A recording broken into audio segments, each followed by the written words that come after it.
স্রোতের কলেজে নতুন টিচারের আগমনে স্রোত সার্থকের সম্পর্ককে উলটপালট করে রেখে দিল। হ্যাঁ বন্ধুরা, ভিডিওতে লাইক দিয়ে দেখতে থাকুন। স্রোতকে নিয়ে বিয়ের পর প্রথমবারের মতন যখন সার্থক কলেজে যায়, ঠিক সেই সময় সকলে স্রোত সার্থককে ফুল দিয়ে বরণ করে নেওয়া মাত্রই সার্থককে প্রিন্সিপাল স্যার জানাতে থাকে যে দেখো সার্থক, তোমার জন্য কিন্তু এবার আমার একটা খবর আছে তোমাকে দেওয়ার। আসলে তুমি বলতে পারো যে তোমার উপরে একটা বিশাল বড় দায়িত্ব দিতে চলেছি, তুমি নিশ্চয়ই আমাকে নিরাশ করবে না। আমি খুব যাচাই বাছাই করার পর তোমাকেই খুঁজে পেয়েছি, তাই আমি তোমাকে বলতে বাধ্য হচ্ছি যে খুব শীঘ্রই আমাদের এইখানে একটা নতুন টিচার জয়েন করতে চলেছে, আর তাকে সকল কাজ শিখিয়ে দেওয়ার জন্য আমি তোমাকে ক্যাপেবল মনে করছি। তাই এই দায়িত্বটা আমি তোমার হাতে তুলে দিলাম, তুমি প্লিজ তাকে একটু সকল কাজটা শিখিয়ে পড়িয়ে নিও। ওদিকে এই কথা বলা মাত্র সার্থক চমকে বলতে থাকে যে স্যার, এতগুলো টিচার থাকা সত্ত্বেও আপনি কেন আমাকেই বেছে নিলেন বলুন তো? আপনি তো খুব ভালো করে জানেন যে আমার উপর এমনি কত প্রেশার বলুন তো।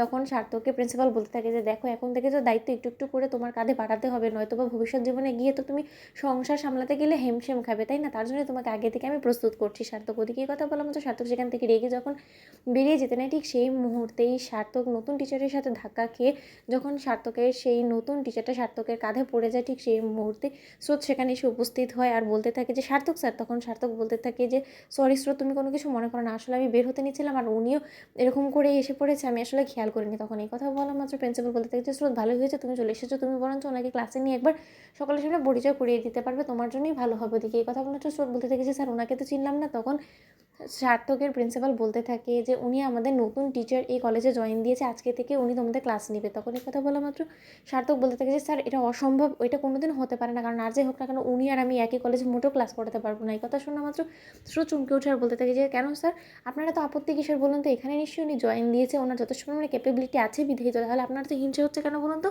তখন সার্থক বলতে থাকে যে দেখো স্রোত, একদম মুখে মুখে তর্ক করার চেষ্টা করবে না, তুমি আমার ওয়াইফ হতে পারো, কিন্তু তাই বলে তুমি যদি সকল বিষয়ে এরকম করে নাক গলানো শুরু করে দাও, তাহলে কিন্তু আমার থেকে খারাপ কেউ হবে না। তখন এই কথা বলে আমার নতুন টিচার বলতে থাকে যে ও আচ্ছা সার্থক, তার মানে এখন তুমি ম্যারিড আর ও তোমার ওয়াইফ।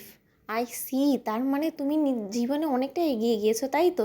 অতীতকে নিশ্চয়ই ভুলে গিয়েছো। দিকে এই কথা বলা মাত্র স্রোত চমকে স্যার বলতে থাকে যে আচ্ছা ম্যাডাম, এক কিছু মনে করবেন না, আপনি সার্থক স্যারের অতীত কী করে জানলেন বলুন তো? আর উনি যে অনেকটা এগিয়ে গিয়েছে সেটাই বা আপনি কী করে জানলেন? তখন এই কথা বলা মাত্র সেই টিচার বলতে থাকে যে সার্থকের সম্পর্কে আমার থেকে ভালো কেই বা বলতে পারে। কি সার্থক, তুমি নিশ্চয়ই সেই জিনিসটা অস্বীকার করবেন না? তখন সার্থক বলতে থাকে যে স্যার, আপনি যে দায়িত্বটা দিয়েছেন আমার পক্ষে সেটা পালন করা অসম্ভব, আমি এসব পারবো না। এই কথা বলা মাত্র সেই টিচার বলতে থাকে যে স্যার, আপনি ছেড়ে দিন, আমি আমার মতো করে সার্থককে ম্যানেজ করে নিব। এই কথা বলা মাত্র স্রোত চমকে বলতে থাকে যে আপনি আমার স্বামীকে সার্থক বলে কেন আখ্যা করছেন বলুন তো? আপনি কি তাকে আগে থেকে চেনেন? তখন এই কথা বলা মাত্র সেই নতুন টিচার বলতে থাকে যে দেখো স্রোত, তুমি স্টুডেন্টের মতনই থাকো, কারণ এই কলেজে নিশ্চয়ই তুমি সার্থকের ওয়াইফ হিসেবে পরিচয় দিয়ে এখানে পড়ছো না, তাহলে তুমি স্টুডেন্টের মতনই থাকো, বাদবাকিটা আমি এবং সার্থক আমরা দুজনে মিলে হিসেবটা মিলিয়ে নিব, তোমাকে বুঝতে হবে না। তোমাদের ভিডিওটা ভালো লেগে থাকলে কিন্তু শেয়ার করে সাবস্ক্রাইব করতে ভুলো না।